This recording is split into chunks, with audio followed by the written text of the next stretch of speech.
안녕하세요. 바른투자 커뮤니티 멘토를 맡고 있는 이빨톡톡입니다. 오늘 이제 주제로 이제 알아볼 내용은요. 자, 배당주 투자는 어떻게 해야 될까? 이제 배당을 많이 주는 주식들은 보통 보면은 그런 회사의 기업들은 재무 건전성이 좀 확보되어 있는 기업들, 그리고 오래된 기업들이 많아요. 그리고 가치주죠. 어느 정도 성장해 있는 공룡 기업들이 보통 배당을 많이 준다. 자, 이런 기업들은 어떻게 매매를 하고 어떻게 또 우리가 계좌에 편입을 해서 운용을 하는 게 좋을지, 그 부분에 대한 내용을 오늘 한번 다뤄보겠습니다. 먼저 살펴보면 배당주는 보통 이제 5월부터 매집을 시작하는 게 유리하다. 이제 배당주들이 이제 관심을 받는 시기가 보통 이제 보면 중간 배당을 합니다. 6월 달에 중간 배당을 하는 종목이 있는데, 6월 달에 중간 배당을 이슈가 이제 나오고 중간 배당을 하겠다라고 결정을 한 기업들이 나오고 나서 이제 투자를 하는 거는 그때 이제 좀 상승해 있을 확률이 높아요. 바닥 구간에서. 그러니까 그 전에 미리 주식을 이제 사서 이제 보유를 하면서 이제 투자를 하는 게 유리하고요. 보통 이제 배당주 같은 경우는 12월에 이제 배당을 하죠. 이제 월말 배당을 하는데, 이제 그 말에 그 배당을 하는 시기에 이제 주식을 보유를 해서 그때 보통 이제 매수자들이 이제 몰리는데, 그때 당시보다 좀 미리 이렇게 저평가되어 있는 기업들, 또 아니면 바닥권에 있는 기업들을 미리 선취매를 해서 보유를 하는 게 유리하다. 그렇게 해서 그런 부분들을 한번 다뤄보겠습니다. 이제 평균적으로 배당주들이 부각 받는 시기는 이제 12월에 배당을 주니까 보통 이제 11월, 10월, 뭐 10월부터나 해서 이제 배당주들이 관심을 받아요. 보통 9월이나 10월. 그거보다 더 이전에 우리는 관심을 미리 가져야 된다는 거죠. 이렇게 관심을 가지고 투자를 한다는 거는 좀 이제 장기적인 관점으로 투자를 해야 된다는 거고, 장기 투자를 하게 되면 그렇게 해서 유리한 고지를 점할 수가 있다는 거예요. 단기 바닥에 놓이는 구간이 평균적으로 4, 5월 정도예요. 이제 배당주들은. 그리고 이제 장기적인 바닥을 이제 판단을 해서 그 바닥권에 온 종목들, 그런 종목들 위주로 4, 5월부터 이제 편입을 해서 이제 매매를 시작을 하고, 그렇게 해서 수익을 쌓아가고 나중에 이제 배당도 챙겨가게 된다 그러면 수익을 극대화할 수가 있겠죠. 이때 이제 장기 바닥에 있는 배당주들을 이제 선취매를 해서 수익을 쌓아가면서 보유를 합니다. 보통 이제 4, 5월 달에요. 그리고 이제 중간중간 급등이 온다 그러면 급등 구간에 수익을 챙기고요. 내려오면 다시 사서 보유를 하고 있으면 되겠죠. 그리고 이제 하락하는 종목들은 추가 매수해서 비중을 늘려놓는 게 유리하겠죠. 이제 망하지 않을 기업이다. 그리고 지금 이제 뭐 추세가 지금 가지고 있는 돈도 많고 사업을 하면서 이익을 일정하게 어느 정도 내주는 기업들이라 그러면 관심을 못 받고 있는 이런 시기에 항상 미리 선취매를 하는 게 주식 투자다. 주가에 이제 비교를 해봤을 때 주가는 이제 파동에 따라서 움직이기 때문에 올라갔다 내려갔다 합니다. 그렇게 하는데 이제 상승을 하면 배당 프로테이지가 이제 줄게 돼요. 그리고 주가가 하락을 하면 배당 프로테이지가 늘게 되는 이런 모양새를 이제 취하게 돼요. 배당주들도. 그러다 보니까 이제 내가 산 시점보다 많이 상승했으면 전에 내가 산 시점보다 배당은 이제 조금 덜 주는, 배당률은 조금 낮아지는 이런 효과를 발휘하게 되니까 우리는 시세 차익을 챙기면 되고요. 사게 됐던 가격보다 내려가게 되면 우린 장기 투자자니까 이 가격보다 밑에서는 팔지 않을 거예요. 그러면 지속적으로 추가 매수를 하면서 이제 배당을 챙겨가면 되겠죠. 이제 기업 분석이 되어 있는 가치주가 바닥에 있다는 거는 이제 5월부터 이제 차분히 모아가서 이제 다시 주가 상승으로 배당률이 낮아졌다 그러면 차익 실현을 하고요. 이제 더 저평가되어 있고 배당을 더 주는 기업의 주식으로 자금을 이동을 하면 됩니다. 그렇게 자산을 이동을 시키게 되면 연말에 배당은 많이 받고 바닥에 있는 가치주를 선취매 할 수 있는 그런 유리한 구지를 점할 수가 있다는 거죠. 이렇게 되면 확률이 되게 높아지겠죠. 제가 항상 투자를 할 때 가장 중점적으로 봐야 될 게 뭐라 그랬죠? 자, 확률. 이해를 해야 될 게 확률, 파동, 그리고 복리. 복리라는 거는 장기 투자를 하지 않으면 입힐 수가 없는 시스템이라 그랬어요. 그래서 장기 투자를 하면서 복리를 입힐 수 있는 시스템이 반드시 필요하고, 이 파동을 이해를 하면 어느 정도 갔을 때 내려오고 어느 정도 내려갔을 때 이제 올라올 거다. 이런 부분들을 예측을 할 수 있는 기술적 분석들, 그런 분석법들을 통해서 이런 부분에 우리는 자본 투입을 하면 되겠죠. 그리고 확률 같은 부분은 당연히 돈을 잘 벌고 있는 기업, 그리고 시장에서 관심을 못 받고 있지만 나중에 관심을 받을 수밖에 없는 기업, 그런 기업에 투자를 해야 성공 확률이 높겠죠. 이런 부분에서 간단하게 이런 거를 이제 체크를 해서 거기서 세부적으로 너무 많은 걸 알기보다 많은 걸 너무 분석을 하고 뭐하고 한다고 수익이 더 나는 게 아니에요. 이런 부분에 집중을 해서 우리는 계좌를 운영을 하고 하면 당연히 수익률은 많이 쌓아갈 수가 있다. 배당을, 그리고 이제 커뮤니티에서도 중간 배당 확률이 높은 이제 작년에도 중간 배당을 했었던 그런 기업들 중에서 이제 뭐 펀더멘탈이 많이 무너지지 않은 그런 기업들 위주로 네, 바닥줄 어저께부터 이제 편입을 시작을 했습니다. 그렇게 해서 이제 포트에 담아가기 시작했죠. 그리고 한 월 말이 되기 전에는 이제 배당 우리가 보유하고 있는 주식들 중에서 배당을 많이 주는 그 주식들이 거의 뭐 포트 비중이 한 30%, 많으면은 한 5, 60%. 이제 뭐 상승을 지수가 계속 하고 있다 그러면 성장주들 위주로 매매를 해야 돼요. 왜? 성장주들이 주가 상승폭을 키우게 되면 수익을 많이 가져다 주니까. 그런데 이제 그렇게 되다 보면 성장주들이 주목을 받게 되면 가치주들이 저평가가 됩니다. 그러면 이제 성장주들에서 수익을 보는 것들을 나누어서 이제 가치주들을 담아가면 되겠죠. 이렇게 해서 돈 벌고 저렇게 해서 또 돈을 벌고 그렇게 이제 투자는 이렇게 항상 남들이 관심을 가지지 않는 그런 곳으로 우리가 미리 자금을 이동시키는 거, 그런 걸 이제 투자라고 생각을 하시면 되겠죠. 자, 은행금리의 2배 이상을 배당을 하는 배당주만이 투자 매력이 있다. 지금 이제 은행금리가 1%대예요. 그런데 이제 지금 은행금리가 1%대라 그러면 최소 2% 이상의 배당을 하는 기업의 주식만이 배당주로서 투자에 가치가 있다고 저는 생각을 합니다. 주식 투자를 하는 거는 우리가 은행금리보다는 당연히 더 벌기 위해서 우리는 투자를 하는 거죠, 주식 투자를. 근데 이제 과거에 살펴보면 IMF 때나 이제 뭐 2008년 금융위기 때 이럴 때 보면 뭐 은행금리를 만약에 20%씩 주고 한다. 그러면은 주식 자금을 이제 많이 빼가지고 은행 예금으로 많이 이동을 시켜야죠. 그리고 주식 비중을 많이 줄여놔야 되겠죠. 왜? 배당주들이 은행금리가 10%가 넘어가면 배당주들이 주식 배당이 아무리 많이 둬도 20%씩 주는 찾아보기가 힘들어요. 그러면은 20%씩 주는 주식은 이제 찾아보기가 힘들고, 은행금리가 이렇게 올라갔다는 거는 시장이 폭락을 했다는 소리입니다. 시장이 폭락을 했다는 소리니까 폭락을 진행하는 동안에는 꾸준히 은행 쪽으로 이제 자본을 늘리고, 그렇게 한 다음에 이제 금리가 이제 줄어드는 시점에서 다시 주식 비중을 이제 많이 가져가고.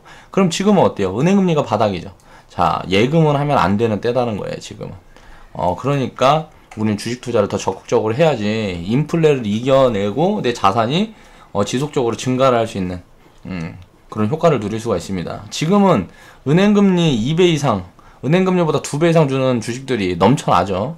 배당 2% 이하 주는 주식들은 거의 뭐 성장주들 중에서도 이제 투자를 많이 하는 회사, 아니면은 자본력이 작은 회사들이 대부분이고, 어느 정도 이제 성장을 해 있는 기업들은 보통 이제 배당을 2배 이상은 합니다. 그러니까 이런 종목들은 찾아보기가 되게 쉽다. 지금은 이제 좀 이거 수익을 극대화하려고 그러면 잘 찾아보면 배당 3, 4% 기업들, 이제 배당 3, 4% 주는 기업들 중에서 이제 좀 성장을 많이 할 가능성이 높은 기업들, 그런 기업들도 이제 슬슬 담아가고 하게 되면 이제 포트의 안전성 높아가고 수익률을 극대화할 수 있겠죠. 자, 투자를 이제 적극적으로 하고 외형을 키워가는 성장주의 경우에는 주가 탄력이 크다는 거예요. 그래서 이 투자를 적극적으로 하고 외형을 키워가면 이제 실적이 계속 늘어나고 무언가 모멘텀이 자꾸 발생을 하게 돼요. 뉴스도 자꾸 이제 언론에서도 자꾸 다루게 되고, 그렇게 하다 보면 성장주들은 이제 버블이 끼기 시작합니다. 자, 제가 버블이 끼는 시기는 보통 저는 이제 PBR 3배 이상, 이때부터가 이제 버블이 끼기 시작했다. 이렇게 판단을 합니다. 이제 상승하는 중에 PBR이 3배가 넘어간다. 그럼 이때부터는 이제 버블이 끼기 시작한 거고요. 정말 이제 버블의 꼭지는 보면 PBR 7배에서 10배. 이 정도 보면 이제 2011년 제약주하고 보통 이제 막 폭등을 했을 때 그때 보면 제약주들이 PBR이 막 7배에서 심하게는 14배까지 가는 것들도 많이 나왔어요. 그러니까 지금 뭐 몇 년 동안 굉장히 제약주 바이오주들이 많이 빠졌어도 PBR이 2배, 3배 뭐 이러는 거예요. 그러니까 지금은 이제 3배 이하의 이제 뭐 바이오 관련 주식들은 뭐 거의 2배 이하, 2배 이하의 바이오 관련 주식들은 찾아보기가 굉장히 힘들기 때문에 저는 이제 바이오나 뭐 그런 성장주들 같은 경우에는 PBR 3 이하의 종목만 관심을 둔다. 이렇게 생각을 하시면 되고요. 또 이제 4차 산업 모멘텀 때문에 성장 가능성이 굉장히 좀 많이 부각을 받을 수 있기 때문에 PBR 3 이하의 종목은 관심을 둬도 된다고 생각을 합니다. 성장주는. 근데 이제 가치주 같은 경우는 어떨까요? 웬만하면 PBR 1 이하가 좋다. 웬만하면 가치주들은 PBR 1 이하. 그 청산가치보다 약간 밑도는 그런 기업들이 좋아요. 왜냐면은 지수도 주가도 보통 1 이하에 있는 종목들은 이제 더 빠지면 빠질수록 거의 바닥권에 근접해 있다는 소리고요. 그런 종목들은 앞으로 내려갈 확률보다 올라갈 확률이 높고 오름폭이 더 클 확률이 굉장히 높아요. 그러니까 그런 종목들 위주로 이제 기술적인 부분들을 가미를 해서 이제 매매를 하면서 수익을 쌓아가면 되겠죠. 가치주들은 성장주들과 모멘텀이 비슷하다 해도 그보다 상승률이 떨어집니다. 왜 그럴까요? 가치주들은 이미 공룡이라고. 이미 공룡. 과거에도 말씀드린 적이 있었는데 삼성전자 같은 경우가 지금 뭐 시가총액이 300조면 300조에서 3000조 만드는 것보다 예를 들어서 3000억에서 3조 만드는 게 훨씬 쉽다는 거죠. 그런 부분들 때문에 성장주들은 최대한 작은 기업들, 이렇게 성장폭이 굉장히 클 수 있는 기업들, 그런 기업들 위주로 우리는 포트에 운영을 해야 된다. 그래야 뭐 1000%, 2000% 수익도 나중에 맛볼 수가 있는 거예요. 자, 이유를 살펴보면 가치주들은 대부분 공룡 기업들이다. 그리고 쉽게 무너지지 않을 만한 튼튼한 재무 구조를 갖추고 있다. 자, 성장주와 배당주를 골고루 포트에 보유하게 되면 계좌의 안전성은 높아지고요. 그리고 이제 수익을 다각화할 수 있는 그런 계좌가 완성이 됩니다. 모르겠어요. 저는 사업 스타일이 보통 삼성전자 같은 경우는 IT 집중을 했죠. 그리고 휴대폰 사업부에 집중을 했어요. 지금은 이제 좀 다각화를 하는 시기예요. 왜? 휴대폰이 이제 경쟁이 심화가 됐다는 걸 저는 삼성전자가 느끼고 있다고 생각을 합니다. 그래서 지금 전장 사업 부분에 또 바이오 그쪽 부분에 헬스케어 부분에 투자를 굉장히 많이 하고 있죠. 삼성전자가. 그렇게 해서 삼성전자 같은 경우도 수익을 지금 다각화하고 있는 중이고, 이제 보면 한 가지 섹터에 이제 보통 집중해서 투자를 하게 되면 시기만 잘 맞추면 투자 수익은 극대화할 수가 있겠지만 반대로 생각을 해보면 그 판단이 만약에 미스가 있었다 그러면 뭐라 그래야 될까? 다른 섹터가 만약에 더 부각을 받고 뭐하고 하게 되면 기회비용을 상실하는 효과를 만들어낼 수가 있고요. 또 내 판단이 진짜 크게 실수가 있었다 그러면 망합니다. 그러니까 그런 안전성을 확보하기 위해서 이 수익을 다각화할 수 있는 그런 계좌를 분명히 만들어야 된다는 거고, 그래서 지금 우리도 그 성장주만 모조리 담고 있는 게 아니고 이 배당주나 대형주들도 섞어서 포트에서 운영을 하고 있죠. 저는 이제 보통 이제 모멘텀이 강한 대세 상승장의 시장에서는 모멘텀 위주의 성장주들을 위주로 포트에 편입해야 된다고 생각을 하는 사람이에요. 왜냐면은 이제 성장주들 같은 경우는 주식이라는 거는 이제 꿈을 가지고 이제 가는 방향이 많기 때문에 시장이 좋고 하게 되면 사람들이 환상에 빠지게 됩니다. 부동산도 마찬가지예요. 그러니까 세상 모든 건 다 마찬가지.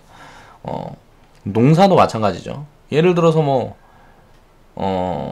양파를 해갖고 농사를 지었는데 1억치 농사를 지었는데 갑자기 5억을 벌어버리고 3억을 벌어버리고 했으면 와, 그게 소문이 나면 사람들이 야, 떼돈 버는구나 해갖고 우르르 달려든단 말이에요. 그렇게 되면 어떻게 돼요? 자, 공급 과잉이 되는 거죠. 그러면 항상 폭락이 옵니다.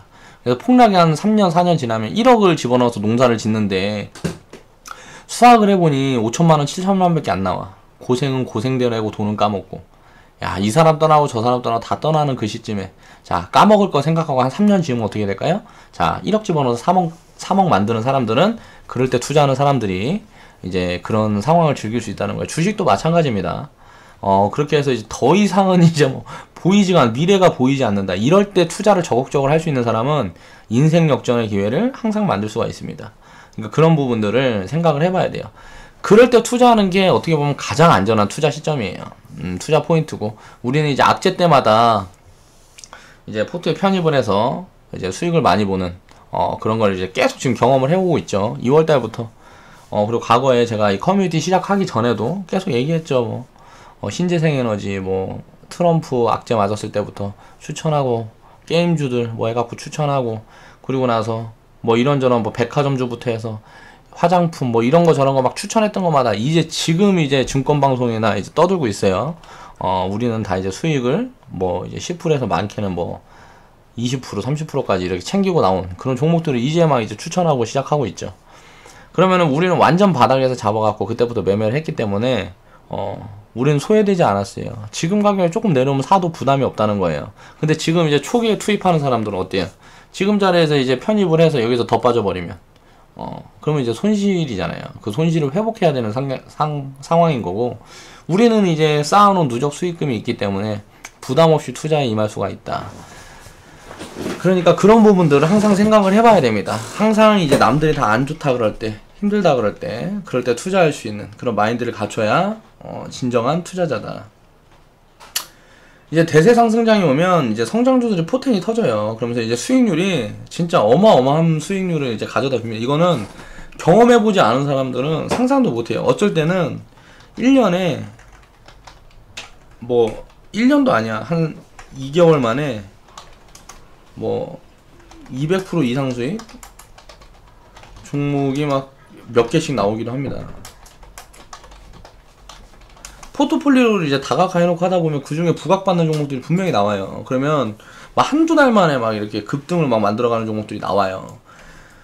제가 참 안랩을 봤을 때 참 바보 같았다 생각을 한 게 있어요. 상승하는 초기 시점이 이제 무릎 구간이었고, 우리가 커뮤니티를 시작한 그 시점 막 비슷했어요. 그래가지고 그때 봤거든요. 저도 봤거든요. 안랩을 이제 보고 하고 했었는데, 안철수가 대선 후보인데 그런 걸 이제 과거에도 그렇게 계속 경험을 해봤지만 자리가 높아서 철저하게 원칙적으로 매매를 안 했던 거죠. 그런데 그때 1비중 정도는 담아놨어도 됐는데, 왜냐하면 보안주 같은 경우에는 무릎 구간이어도 다시 바닥으로 내려온다 그러면 사서 트레이딩을 하면서 운영을 할 수 있었으니까. 그렇게 해서 이제 상승했을 때 그냥 단기간에 그냥 가버렸잖아요.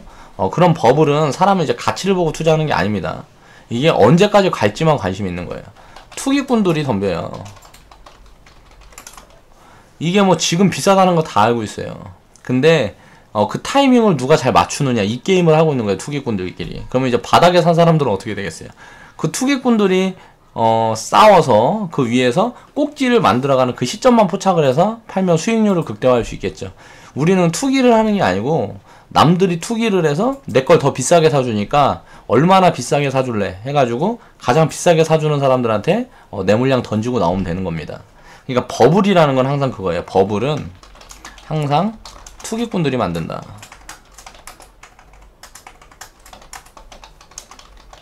제대로 투자하고 있는 사람들은 이런 시점에 진입을 절대 하지 않습니다. 그 주식은 더 이상 가지 못해요. 우리나라 주식시장에 제대로 된 투자자들만 있다 그러면요, 버블이라는 건 낄 수가 없습니다. 전부 가치 부분을 이제 평가를 해서 투자를 하고 할 테니까요. 이렇게 항상 투기꾼들이 버블을 만들고, 우리는 그런 버블을 즐길 수 있는 그런 시스템도 가지고 있으니까, 말도 안 되는 급등은 그래서 항상 투기꾼들이 만들어 가는 거예요. 그럼 우리는 포트폴리오를 다각화 해놓고 있다가 그런 버블을 만들어가는 종목이 있으면 기분 좋게 버블을 즐기면 되겠죠. 남들은 언제 떨어질지 몰라서 전전긍긍하고 있는데, 좀 떨어지면 어때요? 3000% 먹을 거 1500% 먹으면 어때? 그냥 그렇게 생각하면서 우리는 즐길 수 있다. 왜? 선취매를 해놨으니까. 그런 이야기를 하는 겁니다. 이제 배당주 얘기하다가, 그래서 성장주들을 위주로 투자한다. 이제 상승장이나 대세 상승장에는 버블이 굉장히 많이 끼고 그런 장들이 보통 이제 꼭지에 연출이 되기 때문에 그런 꼭지를 잡아낼 수 있는 그런 능력만 있다 그러면 성장주들을 위주로 투자하는 게 투자 수익률을 극대화할 수가 있다. 그리고 안전성을 확보하기 위해서, 그리고 또 장기적으로 모아갈 주식들도 반드시 필요하니까요. 배당주들은 이제 눈에서 띄지 말고 계속 지켜보자는 거고요. 자, 가치주 배당주들은 하락장 폭락장에서 이제 힘을 발휘한다는 거죠. 자, 상승장이 끝나면 이제 하락장이 옵니다. 상승장에 부각받았던 성장주들이 조정을 받으면서 이제 바닥에 있는 가치주들이 머리를 내밀고 배당 매력이 부각되는 시기죠. 지금도 보세요. 지금 제가 이제 6월은 이제 하방 압력이 있을 거예요. 제가 5월달, 자 4월달부터 계속 얘기했죠. 지금 단기 꼭지 구간이다. 무조건 현금 비중 만들어서 대응해야 된다 하다가 꼭지를 높여갈 확률도 있다. 그러면서 그 부분이 포착이 되면 주식 비중을 늘리겠다. 해서 주식 비중을 뭐 한 50%까지 만들어 놨다가 80%까지 다시 늘렸어요. 그랬다 지금 이제 70% 유지를 하고 있는데, 지금은 이제 주식 비중을 조금씩 낮춰가서 다시 주식 비중을 50% 밑으로 만들어가는 시점이 포착이 된다 그러면 그렇게 만들 거라는 거죠. 그렇게 우리 계좌는 항상 유동성을 공급을 해야 돼요. 그렇게 해서 이제 하락장에도 우리가 즐기면서 투자할 수 있는, 예를 들어서 내가 5천만원 있는데 2,500만원만 주식 갖고 있고 2,500은 현금으로 갖고 있어. 근데 2,500 현금을 갖고 있는데 내가 누적 수익이 한 500만원 쌓여 있어. 그러면 내가 뭐 한 2,750을 갖고 있을 거 아니에요? 2,750은 뭐 주식으로 가지고 있고, 이게 빠졌을 때 주가는 어느 정도 빠졌지만 내가 자금을 투입을 하면 덩치가 당연히 커지니까 거기에서 조금만 상승을 해도 수익은 더 크게 돌아온다는 거죠. 이런 것 때문에 이제 현금 유동성을 항상 둬야 된다는 거야. 트레이딩을 운영을 하는 사람들은. 그리고 이제 적립계좌 같은 경우는 이런 거 신경 쓸 필요가 없다 그랬어요. 그냥 상승장 한 번만 딱 먹어버리면요, 그 다음부터 손해볼 확률이 거의 없어요. 제로가 됩니다. 상승장 한 번만 딱 먹어버리면 10년 동안 손해볼 수 있는 확률은 제로가 돼요. 그러니까 지금은 시기가 거의 뭐 대세 상승 비슷하게 지금 오는 분위기로 지금 시장이 가고 있기 때문에, 아마 지금 우리 커뮤니티랑 같이 시작을 같이 하신 분들은 거의 이제 평생 손해볼 확률이 없는 시기로 나아갈 수 있는 그런 좋은 장이에요. 지금 장에서 만약에 지금 같은 장에서 수익을 쌓아가지 못한다는 거는 주식 투자하지 말아야 돼요. 아니면 공부를 다시 해야 되는 거죠. 그런 부분에 대해서 이제 생각을 해봐야 되고, 그렇게 해서 이제 상승장에 받았던 성장주들이 당연히 내려오겠죠. 조정을 받아요. 하락장에는 조정을 받습니다. 올라갔던 종목들이 조정을 받는 거예요. 지금 삼성전자 보세요. 제가 언제부터 얘기했어요? 이거 삼성전자 커뮤니티 시작하기 전부터 얘기했잖아요. 자, 이제 꼭지가 다가오고 있습니다. 이런 종목에 투자하는 건 바보짓이다. 지금 5개월째 외국인 공매도 1위에요. 삼성전자가 눌리면 어떻게 됐어요? 지수는 당연히 빠져요. 빠질 수밖에 없습니다. 삼성전자가 우리나라 코스피 200의 전체 주가지수의 거의 한 20% 정도를 차지를 합니다. 그렇게 공룡기업이에요. 삼성전자가 빠지면 우리나라 만약에 삼성전자가 휘청휘청하면 우리나라 전체 경제가 흔들리는 거예요. 그래서 우리나라는 이제 삼성공화국이라 그러는 거죠. 그만큼 이제 영향력을 많이 행사하는 그런 기업이기 때문에 주가 지수랑 이제 삼성전자랑 연계를 해서 봐도 이제 주가가 이제 상승을 할 건지 이제 내려올 건지를 먼저 판단을 할 수가 있습니다. 삼성전자가 지수를 뚫고 올라가는 시점부터 그때가 이제 언제였다? 자, 트럼프 악재가 있던 시기였다. 트럼프 악재란다. 트럼프 악재가 있고, 뭐 삼성전자 갤럭시 폭파 그거 터졌을 때 그 악재가 터져 그 순간부터 이제 상승을 시작을 한 거죠. 이제 뚫고 올라오는 그 시점부터 이제 그거 했어요. 이제 지수는 이제 턴어라운드 하기 시작해가지고 이제 트럼프 악재 때부터 이제 상승을 하기 시작했죠. 그때부터 이제 상승을 하다가 이제 지금은 삼성전자 주가가 지수를 뚫고 내려왔습니다. 지수보다 밑에 있어요. 삼성전자 주가가. 그러면 당연히 하방으로 지수를 이제 바라봐야 되고 하락할 확률이 굉장히 커졌다는 거죠. 그리고 얼마 전에 제가 그 지수에 대한 예측이라든가 주가가 빠지고 오를 그 부분들에 대해서 수급으로 어떻게 판단을 해볼 수 있는지 그런 부분들에 대해서 말씀을 드렸었죠. 자, 한번 살펴보겠습니다. 그것도 또 공부했으면 한번 봐야지. 자, 볼게요. 자, 보면 지금 이게 외국인 수급이잖아요. 지금 코스피. 자, 코스피 같은 경우 보면 지금 지수가 이 까마선이에요. 자, 외국인 수급이, 자, 우리가 수급 주체를 볼 때는 수급 주체만 보라 그랬죠? 가장 주식을 많이 들고 있는 주체만 보는 거예요. 그 밑에 거는 자, 의미가 없다. 그 밑에 수급은 의미가 없다. 그리고 이 밑에 있는 수급을 보는 거는 다른 관점으로 이제 쌍끌이 매수나 뭐 쌍끌이 매도 그 부분에 대한 파악으로만 이제 판단을 하고요. 보통 이제 지수가 가고 내리는 거는 이제 수급 주체만 보면 된다. 그렇게 말씀을 드렸었어요. 지금 보면 지수가 지금 꺾이는 시점이 보이면서 외국인 물량은 더 빠르게 내려오고 있죠. 그러면서 이게 역전이 됐어요. 지수가 계속 외국인 수급보다 밑에서 이렇게 놀았는데 지금 이게 역전이 됐죠. 이건 지금 이제 꼭지가 왔다는 거예요. 이제 하락장이 시작될 확률이 높아요. 그래서 이게 만약에 갭을 벌리게 되면 이제 주식 비중은 많이 줄여야 됩니다. 그리고 나서 이게 다시 밑으로 내려오게 되면 자, 주식 비중을 늘리면 되죠. 자, 반대로 코스닥 볼게요. 자, 이거를 넘겼을 때 어때요? 자, 이걸 넘겼을 때 넘겼을 때부터 주식 비중 확 줄여야 돼. 이렇게 내려오잖아요. 그리고 이렇게 갭이 벌어져서 이 밑에 있을 때 자, 주식 비중을 이제 늘려야지. 이때는 8, 90% 갖고 가야 되는데요. 자, 이때는 한 70%나 갖고 가면 되겠죠. 이 위로 올라왔죠. 자, 주식 비중 줄여야지. 그리고 이 밑에 있는데 비슷해서 아직 기다리는 거야. 여기 내려와서 주식 비중 늘려야지. 그리고 이 위로 올라왔어. 주식 비중 줄이는 거예요. 주식 비중 줄이면 다시 내려오잖아요, 주가가. 이 밑으로 지금 올라가려고 그러고 있죠? 그러니까 단기 꼭지 부분이 지금 오고 있어요. 코스닥도. 그러니까 이런 부분에서 보면서, 물론 코스닥이랑 코스피나 이번에 조정을 같이 받으면, 그 다음에 이제 코스피는 못 가고 코스닥이 먼저 갈 겁니다. 제가 그거는 여러 가지, 시그널 분석을 해서 나온 거고, 그럴 확률이 굉장히 높아요. 물론 뭐 100%는 항상 제가 없다고 말을 하지만, 거의 뭐, 진짜 100%라고 자신할 수 있을 만큼, 그렇게 높은 것 같아요. 그러니까 지금은 이제 주식 현금을 우리 커뮤니티 회원분들이 아니면 미리 현금을 좀 만들어 두세요. 그동안 수익 받은 종목들 좀 많이 챙겨 두시고 현금을 만들어 두시고 지수가 충분히 빠져서 이제 다시 비중 확대해야 될 시점에 이제 비중을 확대를 하시면 됩니다. 자, 이렇게 해서 바닥에 있는 상승장에 이제 조정장에는 바닥에 있는 가치주들이 머리를 내밀고 배당 매력이 부각되는 시기다. 자, 지금 보면은 무슨 음식료주들 막 진짜 막 폭발하고 있죠.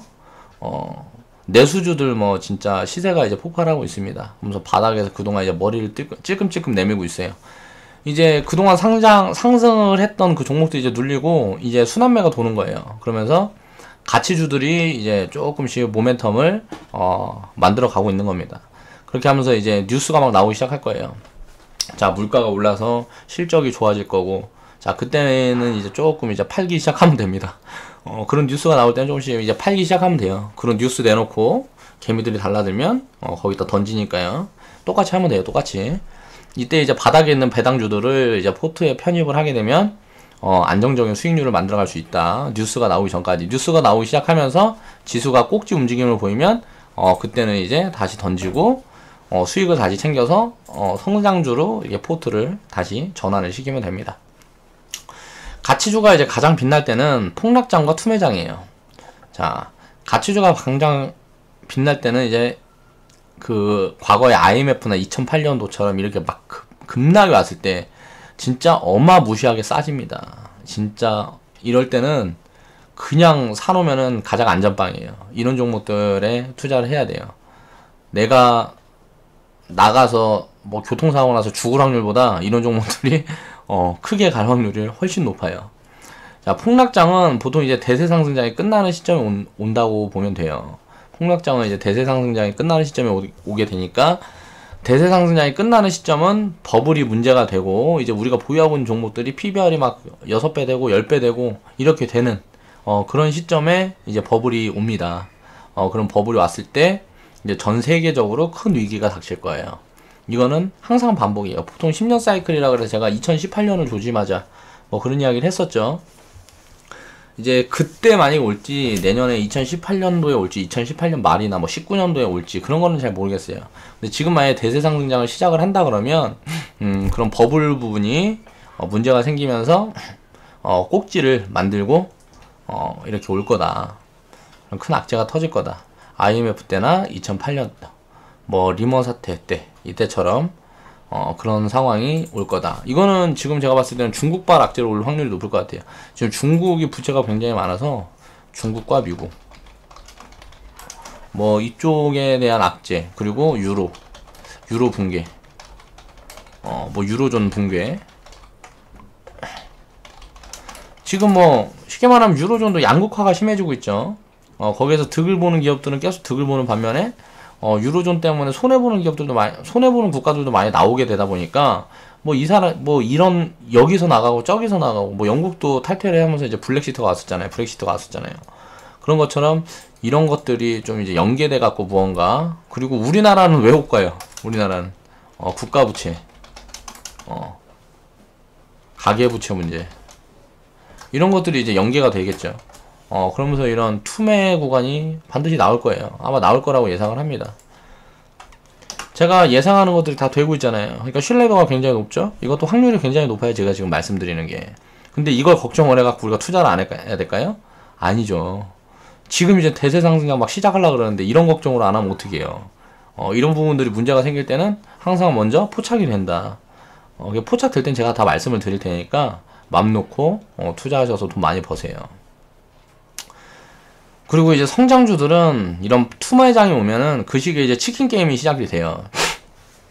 태양광, 철강 뭐 이런 것들이 이제 치킨 게임이 이제 막 시작이 됐었던 것처럼 이제 치킨 게임들이 이제 시작이 되면서 이제 뭐 로봇 산업이나 이런 위기가 있을 때는 이제 로봇 산업이나 그 뭐라 그래야 돼? 뭐 IT, 빅데이터, 뭐 통신망이라든가 뭐 이런 부분에 다 연계되어서 이제 치킨 게임이 시작하겠죠. 이제 글로벌적으로. 그러면서 이제 살아남는데 살아남고 나머지들이 이제 다 도산을 하게 될 거고, 이럴 때 이제 재무 건전성이 이제 훼손된 기업들은 줄도산을 하게 되고요. 시장이 되게 혼탁해질 거예요. 그럼 이럴 때는 무조건 그냥 가치주만 투자해야 돼요. 이렇게 투매장이 왔을 때는 성장주 뭐 이런 거는 쳐다도 보면 안 됩니다. 이때는 어떻게 될지 몰라요. 그런 성장주들은. 왜냐면은 유상증자를 한다 그래도 이렇게 만약에 투자 심리가 악화되어 있을 때는 유상증자 아무도 안 받아요. 그러니까 유상증자도 안 되지. 그럼 돈을 메워야 되는데 돈을 메울 수 있는 방법이 없잖아요.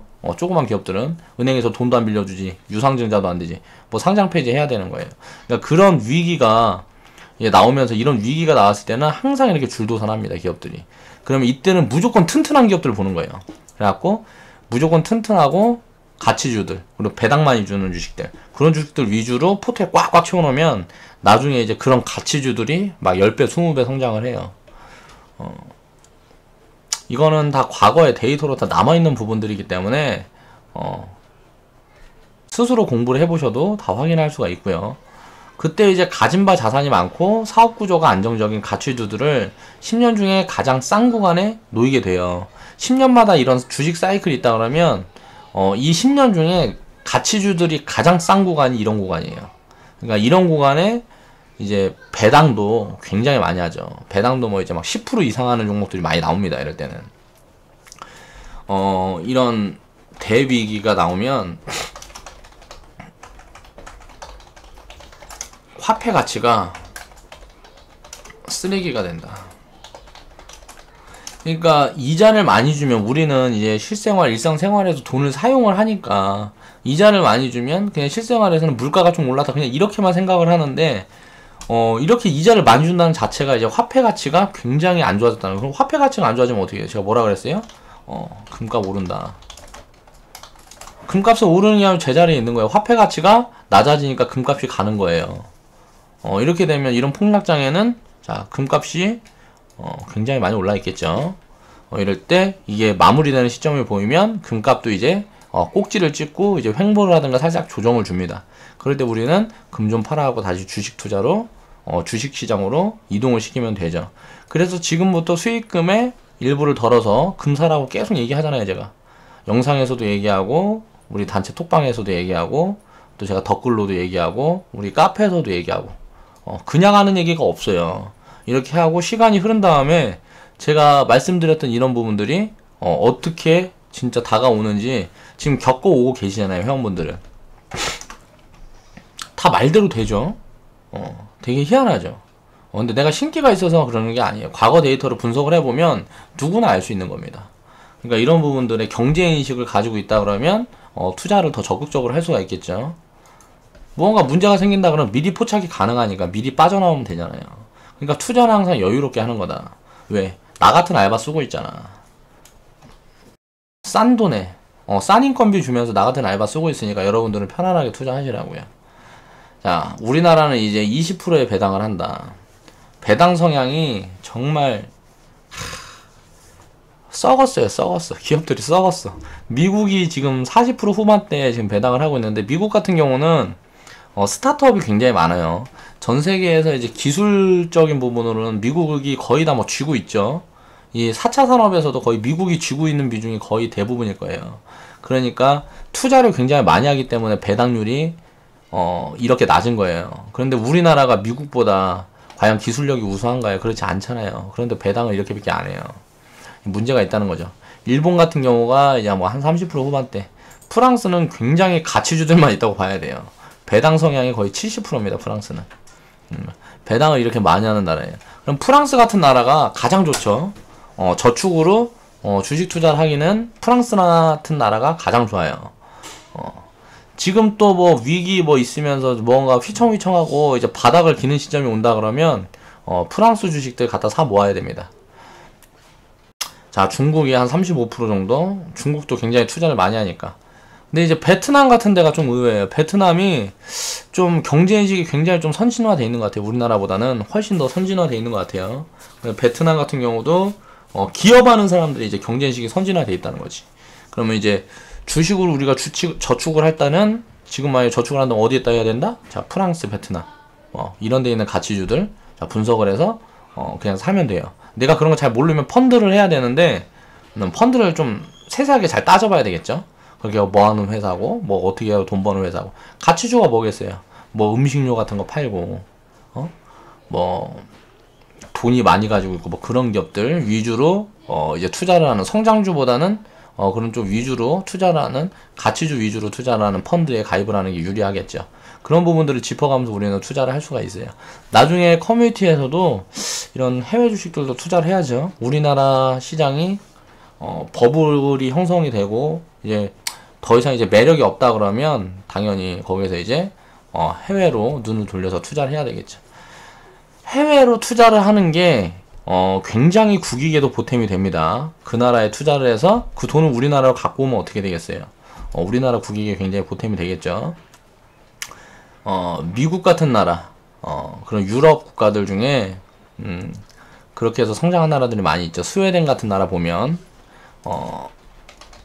스웨덴의 그 뭐 유명 가문이 그렇게 투자를 잘 해가지고 돈을 많이 벌어서 그 돈을 가지고 자기네 국가에 투자를 해요. 그러다 보니까 이제 복지가 되고 그러면서 국가가 다 잘 살게 된 게 스웨덴 사람들이 뭐 잘해서 그런 게 아니고 그 재단 하나 때문이다. 그 가문 하나 때문이다. 이런 좋은 인식을 가진 그런 올바른 부자가 올바른 재벌이 한 명만 딱 있어도 나라가 달라져 버려요. 그러니까 그런 부분들을 생각을 해봐야 돼요.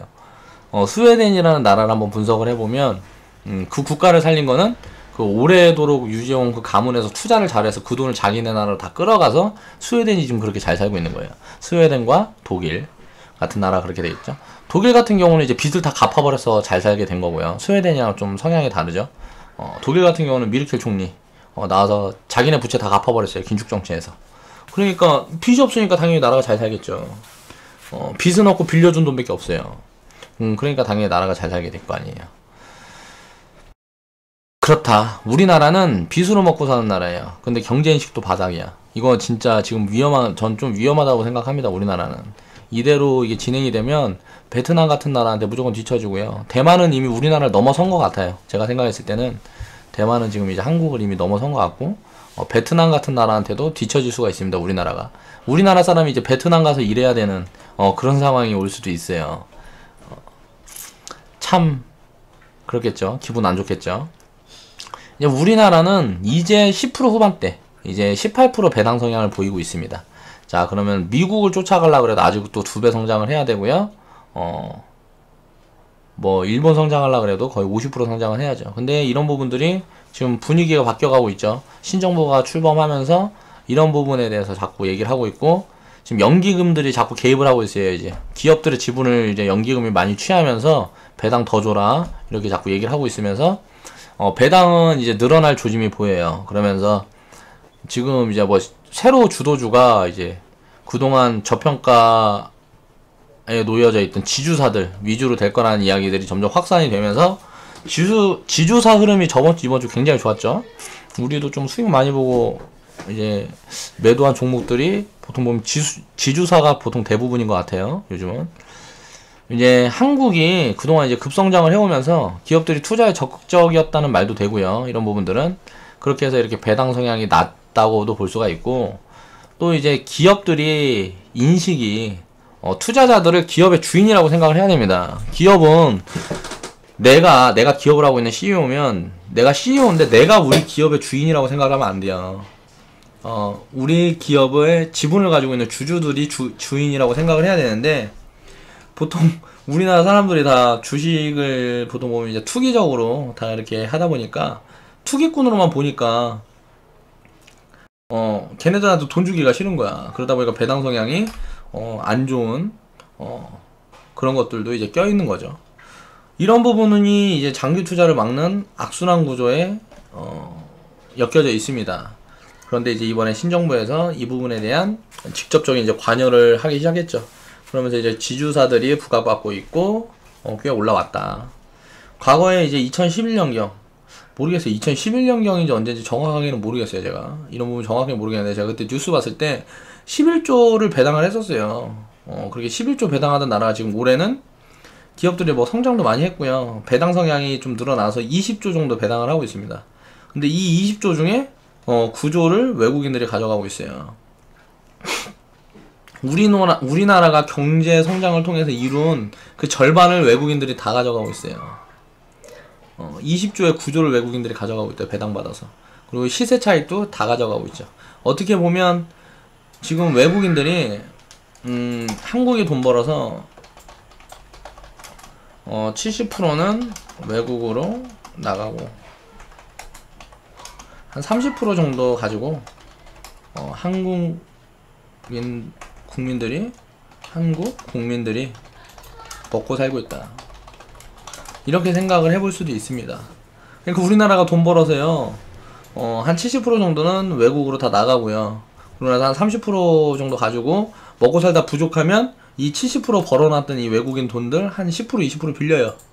빌려갖고 하다가 이 우리나라 조금 분위기가 이상하면 한꺼번에 야 돈 내놔 이렇게 외국에서 해버리는 거예요. 외국인들이 다른 나라에서. 그럼 우리나라는 이제 바로 이제 위기가 오는 겁니다. 왜?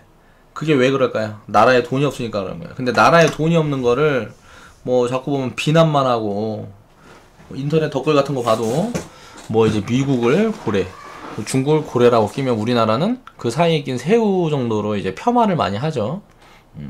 우리나라 국민들이 그렇게 폄하를 한다는 거예요. 그게 다 자기들 잘못인데, 자기들이 그냥 열심히만 살고 무언가를 알고 싶어 하지 않아서 나라꼴이 이렇게 된 건데, 그런 부분에 대한 생각은 없어요. 그냥 비난만 하는 거야. 왜? 내가 소외됐으니까, 화가 나니까. 누군가한테 화를 표출을 해야 되는데 밖에 나가서 누구한테 가가지고 뭐 미국 중국 얘기하고 하면서 막 욕하고 뭐하고 하면 미친놈이라 그럴 거 아니에요. 그러니까 거기다 이제 인터넷이니까 내 얼굴 안 보이니까 댓글로 이렇게 쓰는 거죠. 그릇이 굉장히 작은 사람들, 굉장히 작은 찌질이들, 그런 찌질이들처럼 인생을 살아서는 절대 성공을 하지 못합니다.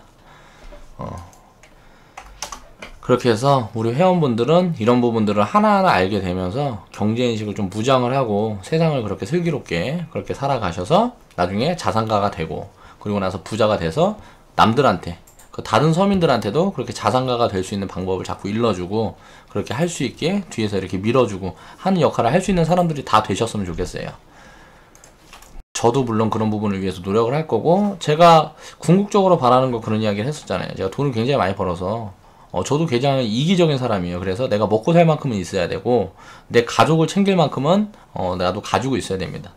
그 이외에 그거보다 돈을 더 많이 벌어서 그 이외의 부분은 남들한테 좀 베풀 수 있는 그런 자선단체, 자선사업 하는 재단, 이 재단을 운영을 하는데 그 돈으로 사업을 시작을 해서, 보통 보면 재단들이 돈을 계속 소비만 해요. 새로 축적이 되진 않아. 사업성이 없는 사업만 한다는 거죠. 자선사업하는 재단들이.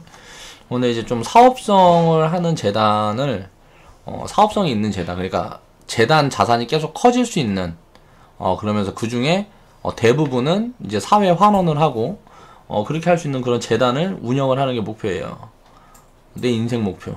그렇게 해갖고 그런 부분들이 좀 부각되고 뭐하고 하면 나는 엄청난 명예를 누릴 수가 있겠죠. 그 명예를 누리면서 나 잘 살아왔다. 그렇게 하고 세상을 하직하는 게 내 꿈이자 목표입니다. 여러분들은 그 내 목표에 힘을 실어주는 지금 그런 사람들이에요. 지금 우리 커뮤니티 회원분들은. 그러니까 나는 지금 여러분들을 만남으로 인해서 내 꿈에 한 발 더 다가간 거죠. 그래서 굉장히 저는 감사하고 있습니다.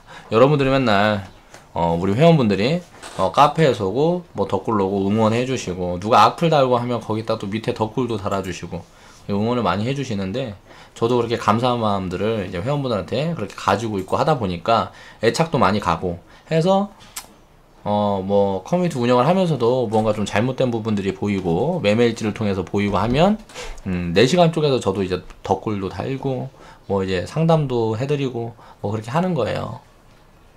이렇게 서로 이렇게 돕고 할 수 있는 그런 사회를 만드는데 우리 커뮤니티가 좀 앞장서 보자. 그렇게 해서 그런 이야기들도 굉장히 좀 많이 만들고 그런 이야기들이 퍼져나가다 보면 세상이 조금은 더 아름다워지지 않을까 그런 생각을 해봤습니다. 자, 오늘 알아본 내용은 이제 배당주 투자. 결론적으로는 이제 배당주 투자에 대한 이야기를 하면서 이제 이야기가 산으로 새서 그랬죠. 항상 뭐 내 영상은 뭐 이런 식이니까 이해하실 거라고 생각을 하고요. 자, 오늘은 여기서 마무리 하겠습니다. 좌측 하단에 보시면 추천 마크 있어요. 추천 마크 클릭해 주시고 광고는 나에 대한 사랑이다. 무조건 보는 걸로. 그럼 내일 뵙겠습니다. 감사합니다.